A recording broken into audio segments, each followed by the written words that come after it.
getting into a ski trip with a load of millionaires cost me nearly £6,000.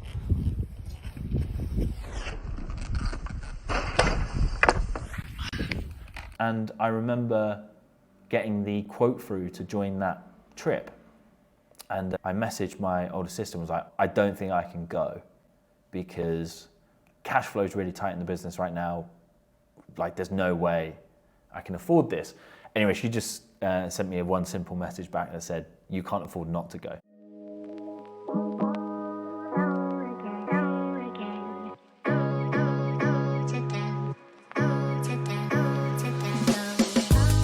So guys, today wanted to speak to you about scaling solo and how you can start to build your tribe to propel you forward faster in your business, to shortcut your route to success, and hopefully make this a little bit more fun in the process for you. I think a lot of the founders that I speak with, because we work with such early stage businesses, very unlikely that you've got a giant team around you at that point, and much more likely that you feel like you are in this fight alone, banging your head up against a brick wall and taking all the punches in your face yourself.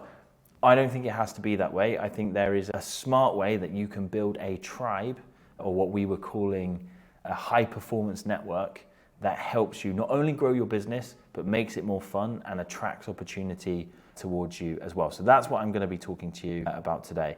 And so really, I think the key premise is this idea of your environment dictates your success in this world. I think we've all heard this saying, the 5 people you spend the most time with, like, you are the sum of.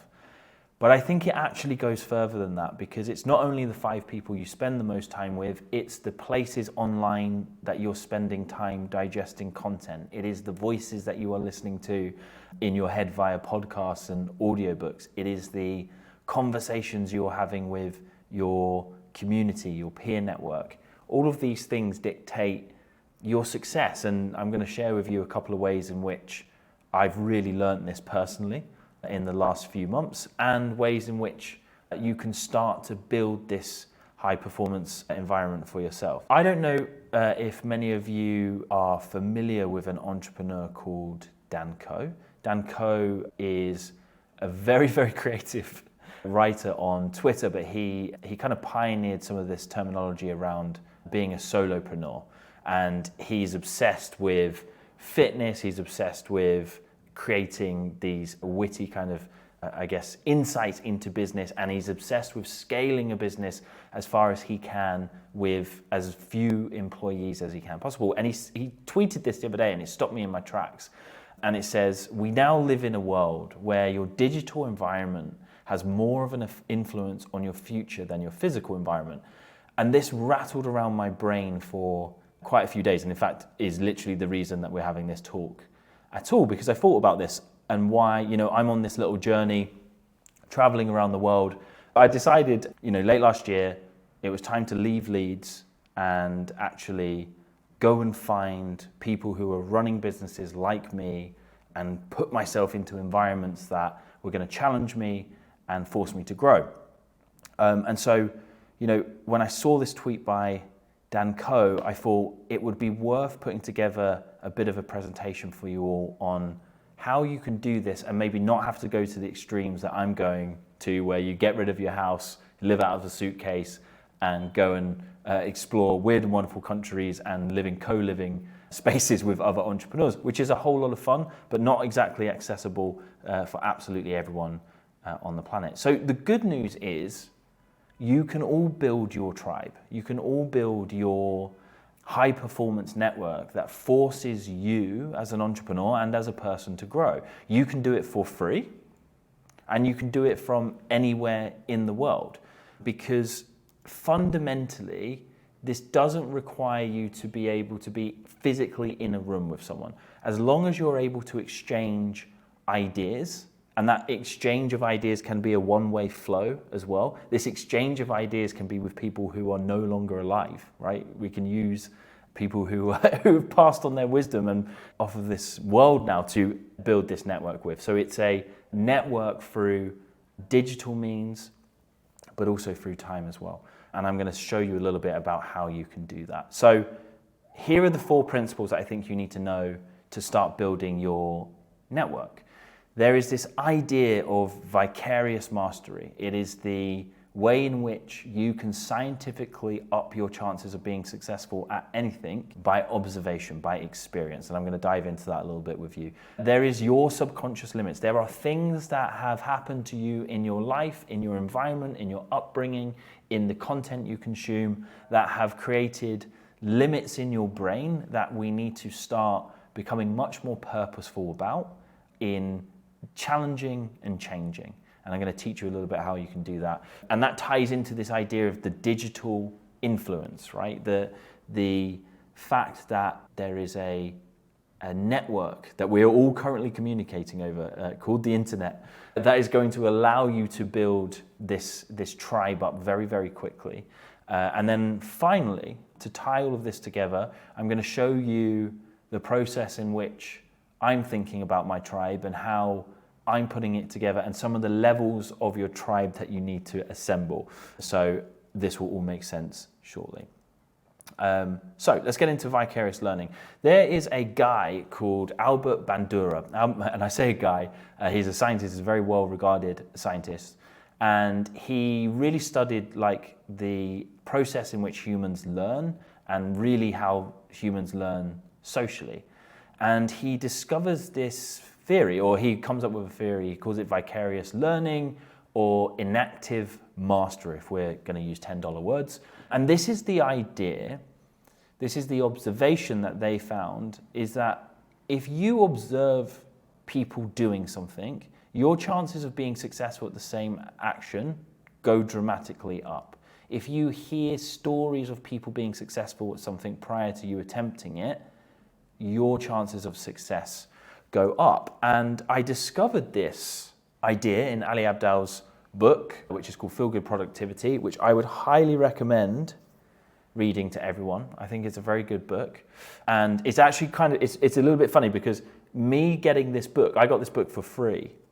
And it's a little bit of a meta version of this entire thing that we're talking about, because the only reason I got this book free is because I decided to put myself into a high performance tribe, a high performance network, and I was actually showing up more to this event with Ali Abdaal to meet the people who I was networking with on this ski trip and in this WhatsApp group. It just so happens that Ali Abdaal put on an event that I was going to be able to do that through. And because of that environment that I put myself in, I learned this idea. It helps formulate some of my thinking. And because I've also started to create this environment with you guys, I can now share this idea. So just by putting yourself in a high performance environment, you can start to see how this is going to affect your life in really weird, wonderful, and strange ways that we can't predict. So what is the climbing wall? What is vicarious mastery and what is the climbing wall?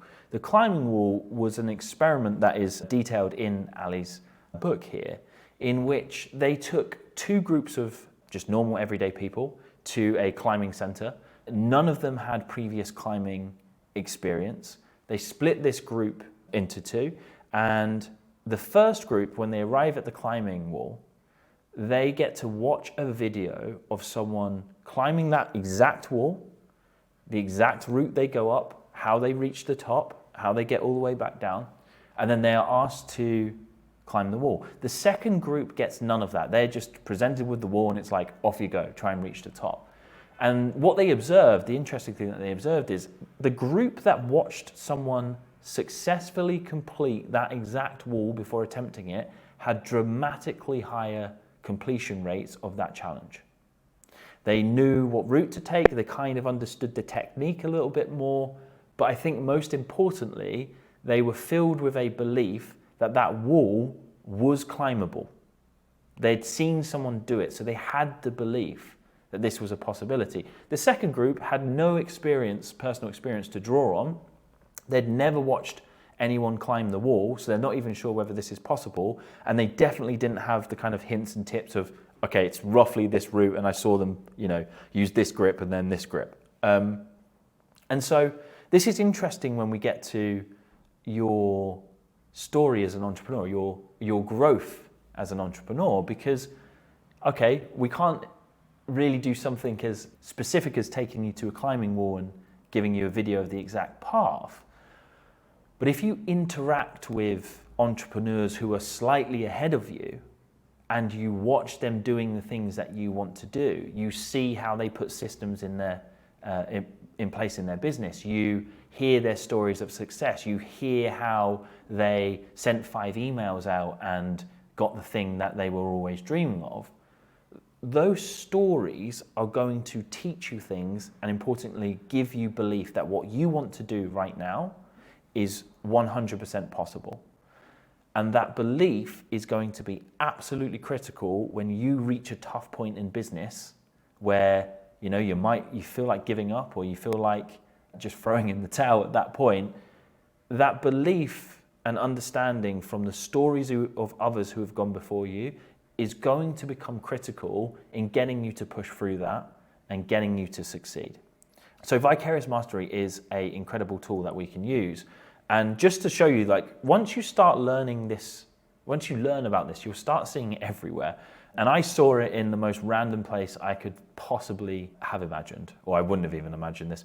Do any of you know who Blue Scuti is? No? No Tetris nerds in the building today? Blue Scuti is a 13-year-old world champion Tetris player. And Tetris has a pretty red-hot competitive gaming scene in which Blue Scuti is a part of it. And he was the first person ever in the entire history of Tetris existing to beat the game. And when we say beat the game, Tetris technically just gets faster and faster and faster and faster until you die. But there is a level 157, that if you reach, the code can no longer keep up with the numbers that you've basically iterated into the code. And it will break the game, and it's called the kill screen. It will just crash the whole thing, and it's considered, okay, that's the true end of the game. However, here's the interesting thing about Blue Scuti. So he's the first person to ever do this since Tetris has existed, which is a really bloody long time. But going into level 157, Scuti immediately makes 3 misdrops in a row, and he's scrambling to do something, anything, but then...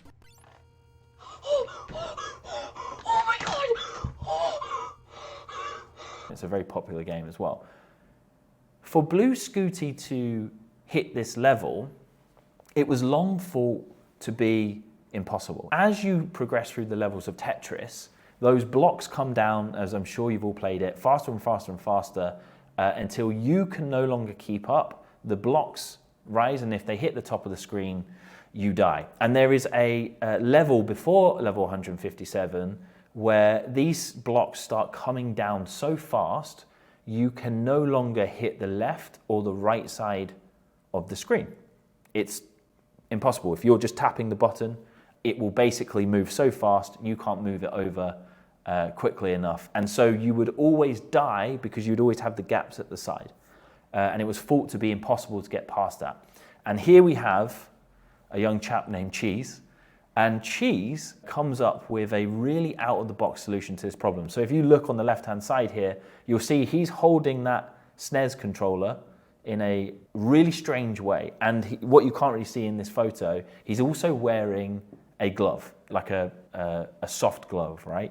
And what he discovered was if you put this glove on and you tap the bottom of the controller really, really fast, you can actually press the buttons like at a much higher rate than that was thought to be actually possible, and now you can hit the sides.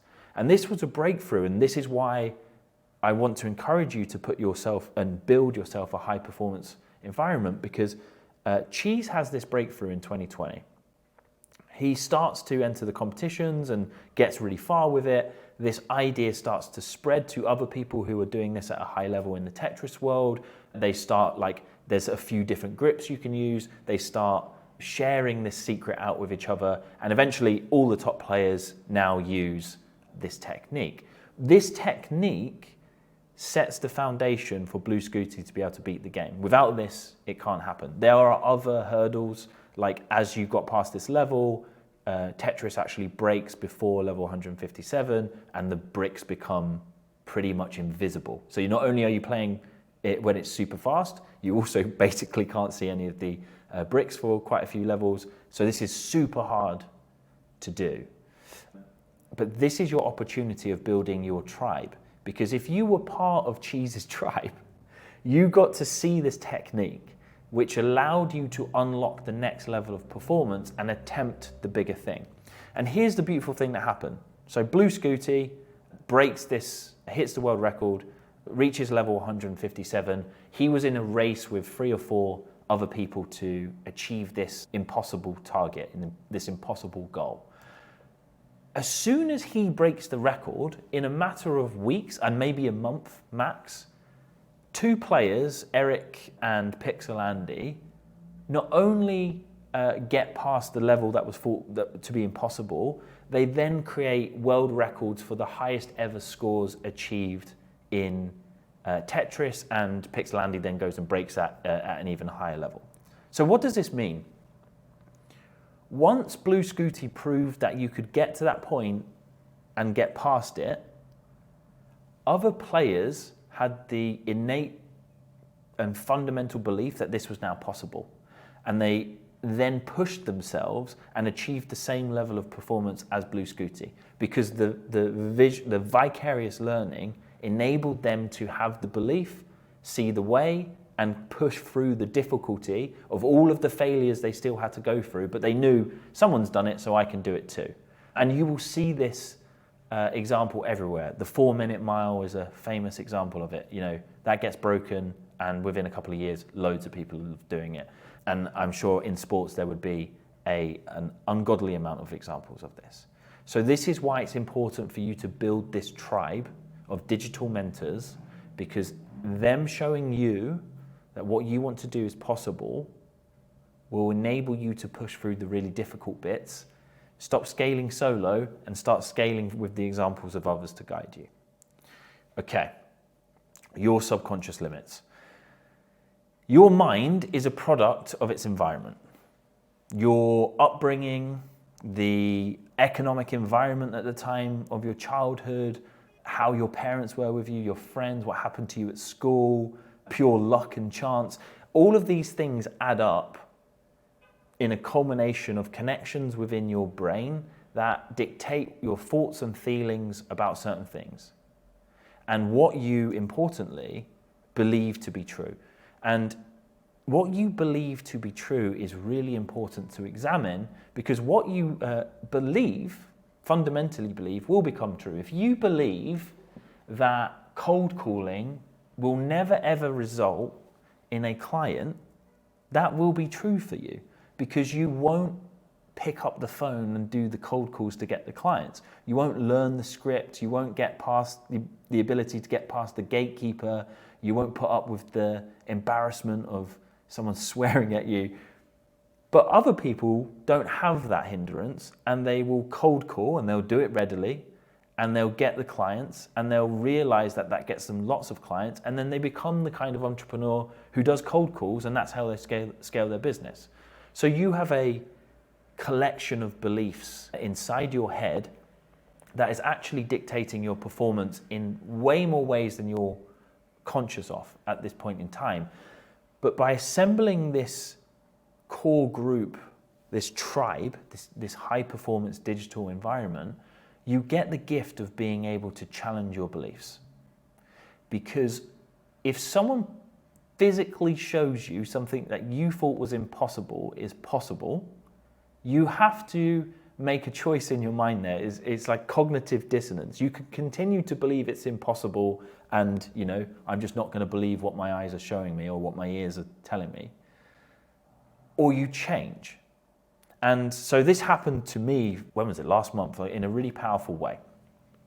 I grew up surrounded by people who run businesses, but they weren't people who run businesses because they had a lot of money when they set them up, right? They were wheeler-dealer types of businessmen and women. They were scrappy businessmen and women, and they were fighting tooth and nail for kind of every inch they got. And that meant they started with no money. They started simple businesses. they went bankrupt, they failed in those businesses, and they had a cycle of that until they had a breakthrough and they came out the other side. And so in my mind, business is always this scrap. It's launch something for as cheaply as you can, get your first customers, you're probably going to fail a lot, but that's kind of cool, you lean into it, and that's the way you should scale something. And look, we're in a group called the Minimal Viable Launch. That is directly reflected in the way I've set this product up. But I was at this ski trip and I was talking about what my true dream is. And I said, in 10 years' time, I want to be running a startup accelerator. I want to have a pot, like a 10 million to 100 million pot, where we take positions in the startups that we help build.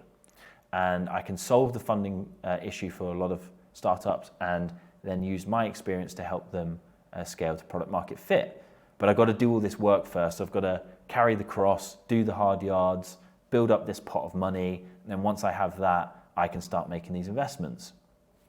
And I was in a room with like 40 people, some of which, or many of which, running businesses well north of £1 million a year. And their response was, why do you need to wait 10 years to do this? You can just have a conversation and raise the money. Someone will give you that.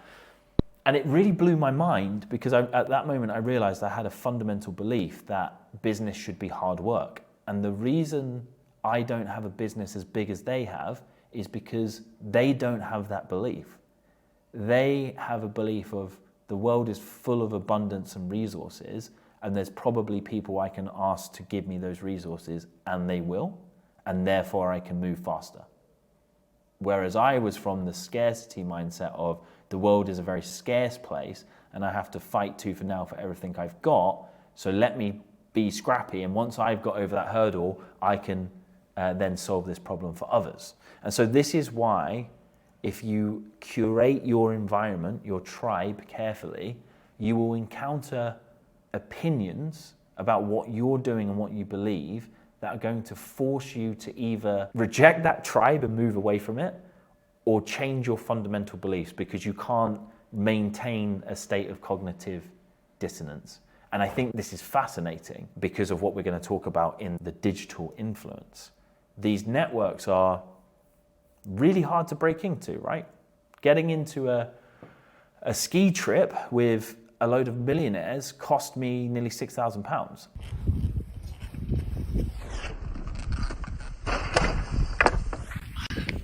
And I remember getting the quote through to join that trip. And I messaged my older sister and was like, I don't think I can go because cash flow is really tight in the business right now. Like, there's no way I can afford this. Anyway, she just sent me one simple message back that said, you can't afford not to go. Left it at that. And I booked my ticket that day and was like, oh God, right, get the credit card out, extend the overdraft, do whatever I need to do, just get myself in that room. And that is an example of arriving at a physical location to be able to enter an environment that's going to change my mind, like physically change my mind. I would describe that trip as life-changing, but it has rewired connections in my brain because it's changed my opinions about things. But if we go back to that Dan Coe quote right at the start, the same thing can happen in a digital environment that you curate for yourself, right? We have a huge problem in 2024 with echo chambers where politics has become more and more divisive because everyone's going down into their own little niches, no one's talking to each other, and everyone just reflects the same opinions back at each other. So everyone thinks they're right and they're never challenged. What I want to give you is the ability to curate a space online that challenges you. I want you to interact with opinions that maybe you don't agree with, that maybe feel a bit scary to you or make you feel a bit inadequate or excited or scared shitless when you hear them. Because the more you challenge yourself with ideas, the more opportunity for growth that you have. And we have seen a real shift from this idea that the physical is king to this vast digital network that has been created. And we now have this idea which is the global is the new local. It used to be that your local environment pretty much dictated your results. If you were born a poor, working class kid in Victorian times, your chances of becoming a tycoon of industry and owning factories and earning your millions that way, I would say is infinitesimally small. I don't really know too many stories of that, and maybe there's a few, but it's by far the exception to the rule. But now we live in a world where there is this global network of globally mobile entrepreneurs who are not married to where they live currently. They move around, or they interact on this network and speak more with people who live on the other side of the world than they do with their immediate next door neighbor. And they exchange and they engage in this information market in which ideas are king, and ideas are the things that attract people to form communities and groups around. And you can enter, you're in that world by being in one of these groups, a very small part of that world, but you can enter this world and you can make this a purposeful strategy for you to grow your business and grow it faster. Because I guarantee you there's things in your business that you're doing right now that is self-sabotaging your growth, and you need to go and find the ideas that challenge you enough, shake you to your core, that you go, oh my God, what was I doing? Why was I doing that? Let me just change my approach completely based on this new information. I think this is the way I would sum it up. Most of you are networking for clients. You spend your time on social media or other places online and maybe in person as well. Your primary goal in networking is to find the next client. And we talked about this last week, this idea of the hunter versus the farmer. Going out to network for clients is 100% a hunter mindset. You're going out, you're sending that LinkedIn cold DM, or you're attending that event or conference, and your primary goal is to find a customer so you can take it back to your camp and you can feast out on them for a week. But instead, there is a bigger opportunity, which is just the same amount of effort, is that you network to find your tribe. You network to find the like-minded individuals, or the individuals that are going to force you to grow, that instead of finding you your next one customer, they're going to find you your next 1,000 customers. They're going to find you your next 10,000 customers, or they're going to teach you the skill that unlocks consistent lead generation rather than this feast and famine. They take both the same effort. One is a much higher leverage activity, and my job really here with these kind of talks, when we're not talking about building products, what I'm trying to teach you is how do you become an entrepreneur that focuses their time more on high leverage activities that get you results faster. Because we can reduce the cost of launching the product, but then I also have to get you moving faster as a leader so that you can make good amounts of money and you stay in the game so you can change the world through entrepreneurship. That's why I do what I do. So I want to give you a challenge, which is to say, stop thinking so much about networking for your clients. Think about networking to form your tribe. And if you form the right tribe, you will have more opportunity than you could ever possibly capitalize on, because people can open their network to you, get you on their podcast that would get you the 10,000 views, that gives you more clients that you can ever handle, opens up and introduces you to the person who produces your book, whatever it is. Those are the things that will change your life.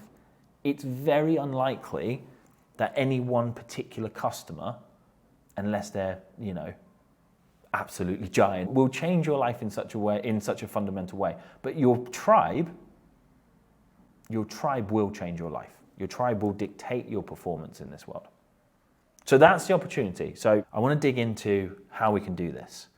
And you get another one of my very strange little graphics that we're working on. So what the hell are you looking at here? This is my thinking of what this tribe looks like. It's got a few different constituent parts. You are in the center of your tribe because you are the center of your experience. It is formed of peers. These are people who are either on your level, slightly behind you, or slightly ahead of you, but you're roughly playing the game at the same level. Then you have your elders. These are people who are ahead of you, sometimes by quite a bit, who were very hard for you to access directly, but if you could, they would change your life. Then you have your ancestors, which we'll kind of dive into how that's different to your elders.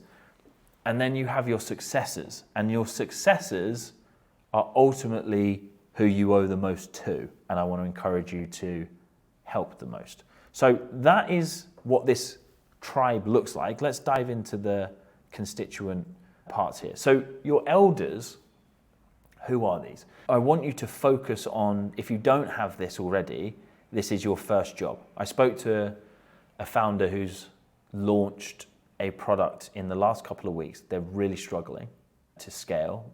Things are getting very tight for them, and it's kind of like they're in the valley of death, right? If they don't solve this problem, they're in real trouble. And I said to them, are you in any founders networks or anything like that? And they're like, nope, I basically do this whole thing on my own. I was like, do you listen to any podcasts, or like what books are you reading on this world? Is like, nope, I basically am just trying to work this whole thing out on my own.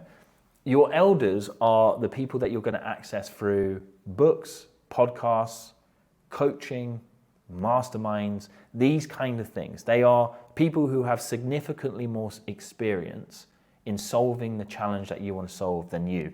These are the first people that you put in place in your tribe, because you can access them either for free, or the cost of an audiobook or a YouTube video or a podcast that just costs you time most of the time. And these are the voices from your elders that you can start learning vicariously through.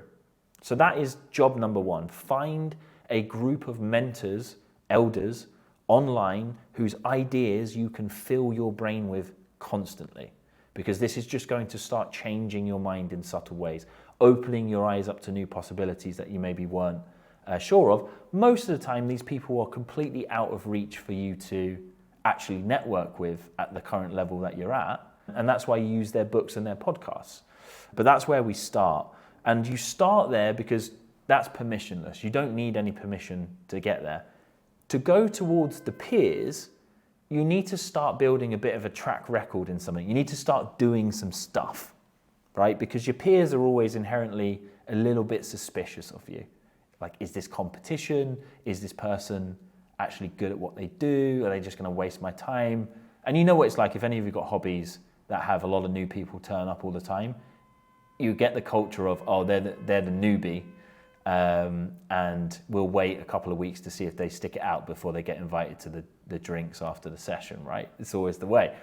It's kind of the same thing with your peers. If you are doing stuff in business and you stick this out and you look like a serious person, you're going to start being able to build this peer network. And this looks like a couple of different ways. So the idea is you are all fighting against this giant enemy yourselves. And the enemy is finding product market fit, working this business thing out, scaling it, and maybe having an exit, or sailing off into the sunset to retirement, whatever you guys want to do, whatever the end goal is. But this is a group of people that you were on this journey with together, and you are going to share those ideas. If one of you finds out the hack, like wearing the weird glove so that you can complete Tetris, you share it with each other. That's your job. And you do this in a couple of ways. So does anyone know what FAFO stands for? Fuck around, find out, right? These are my favorite little groups to put together. Is there a subject you are interested in? AI is one of mine currently. And I've had the pleasure of being introduced to some really cool people who are doing some fantastical stuff in AI that I can barely comprehend. And when I met these people, I thought, do you know what? I'm not going to let this opportunity slip through the net. I set up a little WhatsApp group of 4 of us, sent them a message and was like, look, we're all doing stuff with AI. Do you want to jump in a little WhatsApp group? If we find something interesting, we just share it with each other. And the benefit of this is it's like running 4 or 5 experiments in your own business at the same time without you having to pay for it and spend all the time on it.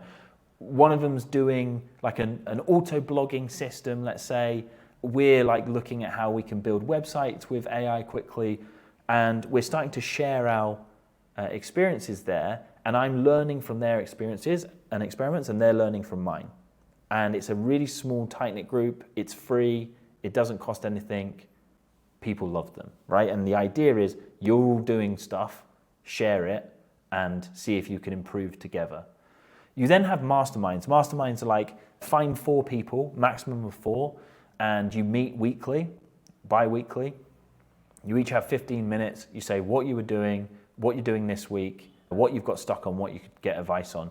And it's an accountability group where you start really driving each other forward. For a mastermind, you want people who are either on your level, or there's the other type of mastermind, which is you pay 20 grand to get in a very tight-knit circle. Those are also great to get into for the contacts you can get.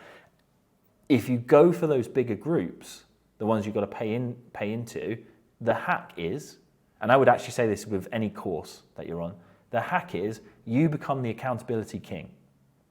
Everyone buys these courses and their biggest fear is, shit, am I going to spend 30 grand on this and then not do anything with it? And so what I always do is I look at who the members of the group are and I say, there's 6 people that I would, if I could get close to them, would probably change my life. And then I message them and say, hey, setting up in a little accountability group for the coursework, do you want in? The answer is always yes. You add them to a WhatsApp group, and this is how I have been on phone calls this last weekend for 2.5 hours with someone who is massive on LinkedIn, like 200,000 followers, left-hand lieutenant to someone I super respect, and she's given me loads of advice about my business for free just because I added her to a WhatsApp group for accountability. It's a super hack, super hack. But then you also have creators, right? Creators are sharing their ideas. They're learning stuff, and then they're synthesizing information, and they're sharing that back out. And what I've started to learn, and can't purport to be an expert at this at all, what I'm starting to learn is I think there's actually a bit of a secret network that goes on behind the scenes in a lot of these creator communities where they're making each other viral because they engage in each other's posts.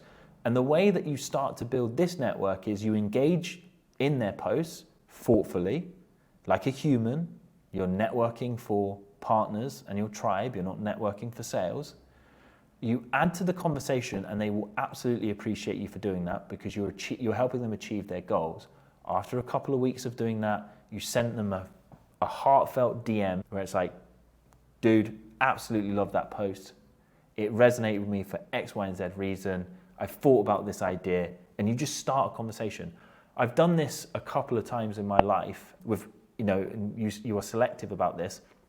I'm trying to find people who think about the weird things I think about and want to nerd out about the weird things I want to nerd out about. And you start being dragged into this world and you realize a lot of these communities exist, they're on social, but then they're offline or in the DMs rather, and then they are passing each other business opportunities, introducing each other to their networks. And if you are just trying to network for sales, not to build this peer group, you miss out on all of that. And I think it's one of the highest leverage things that you can do. So those are a few ways that you can build that peer group once you've plugged those podcasts, etc., into your head. Then we have a fun one, which I'm calling the ancestors. So the ancestors are likely dead, and they are communicating to you through time. And what do I mean by this? Time is an incredible filter for bad ideas. Bad ideas get forgotten over time, and they don't get passed on. Great ideas get rehashed, retold, repurposed, and that's how they survive.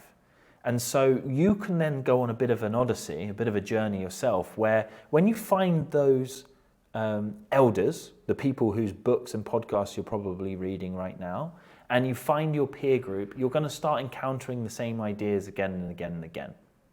And when you encounter those ideas, you should start pulling the thread on them.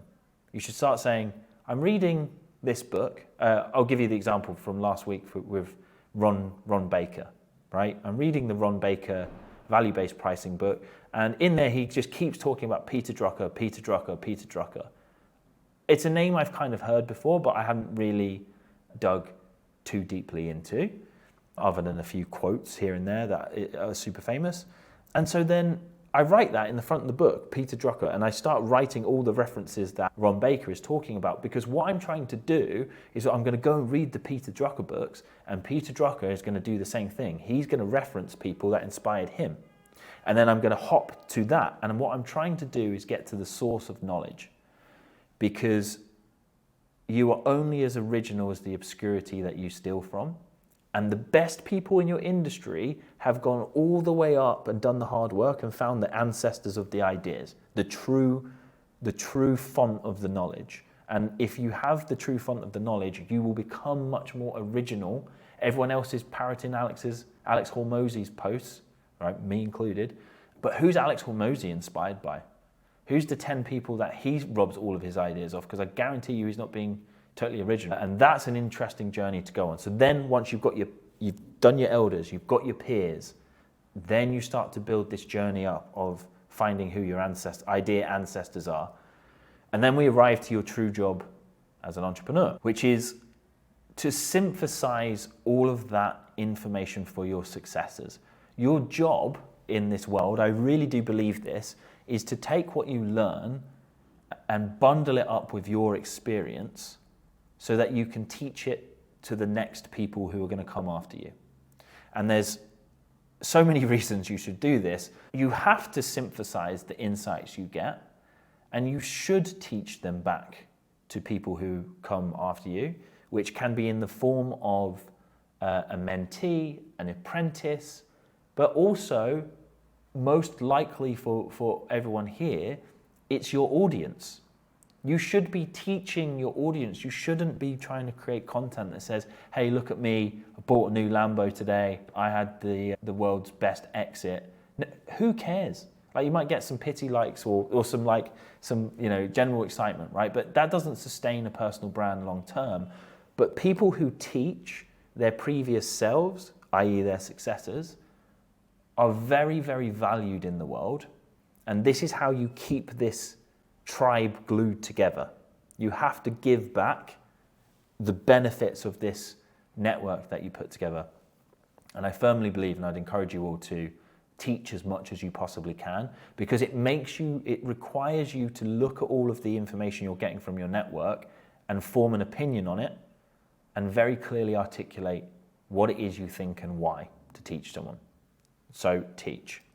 Hopefully there's a bit of a process that you've got there, which is to say, first and foremost, make sure that your digital environment is filled with elders who are teaching you about their experience, the greats of your industry, the people who are generally admired by lots and lots of people, who you can learn through vicariously and maybe even paid to be around or be taught by. Then network for peers, not clients. Find those small groups that you interact with in the arena of ideas and share new interesting ideas with. They're going to really help you develop faster. If you look at my WhatsApp all day long, I'm voice noting, I don't know, like probably like 40 or 50 times a day. Different people. I'm just changing ideas with people all the time. And I truly believe that's accelerating my progress as a thinker, as a business person. You put them in place. Hopefully you trace those ideas back to the ancestry of those ideas and learn more and more original thoughts. And then you bundle all of that back up and you make yourself an incredibly high performer by becoming someone who teaches these ideas to the people who will come after you. And hopefully, if you do this well enough, you yourself will become an ancestor. I want to lock this whole topic up with a story. Someone who I'm just going to name M, because I'm not going to use her real name in case she ever watches this YouTube video, and then there'll be an awkward conversation. M is someone that I met at the co-living space that I was living in Portugal in February this year. M was someone who, when she left this group, there was like a group mourning, right? This co-living space is, imagine like 20 Airbnbs in Lisbon with multiple rooms in each Airbnb, like 5 to 10 rooms in each Airbnb.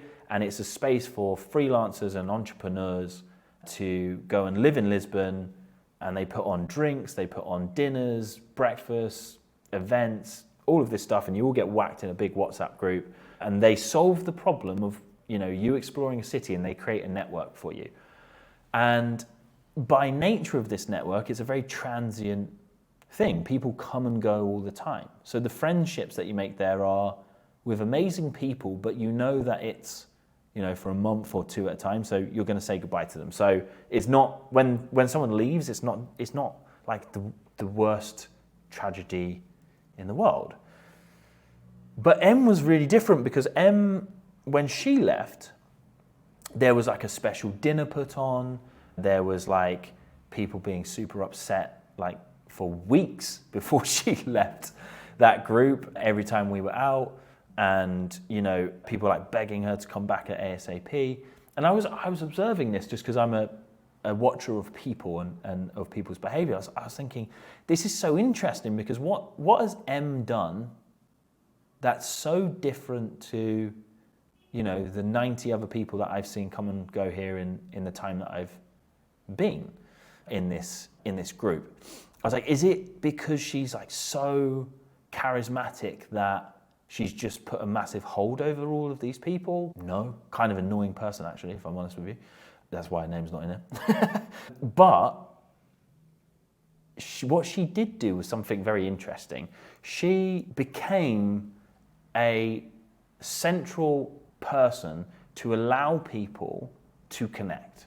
She was the kind of person who would look up the cool things to do in the city that week and put it in the WhatsApp group that she'd say, hey, there's this like art show here, there's a rave here, we're gonna go for dinner here. Or she was always saying, I'm doing this, who wants to come along, right? I'm gonna get this boat to this remote beach, whatever. So people really valued this because they were desperate for cool things to do with cool people. That's why they were there.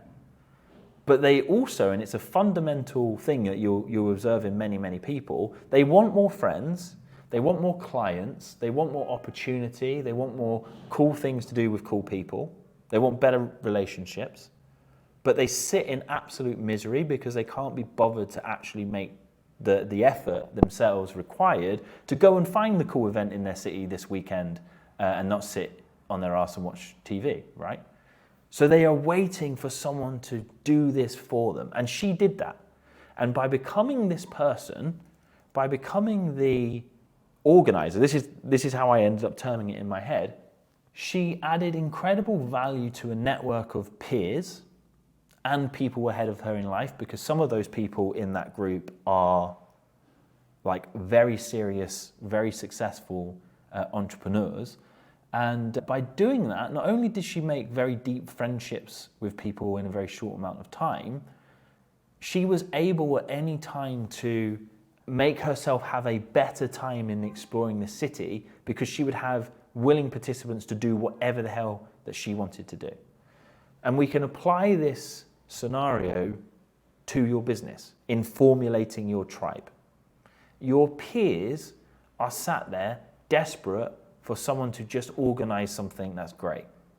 They are desperate for you to put together one of those FAFO groups or a mastermind or any other number of things that you could do, a dinner or something like that.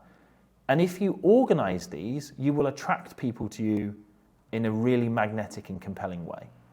And that is the opportunity I want to say to you is be purposeful with building your tribe.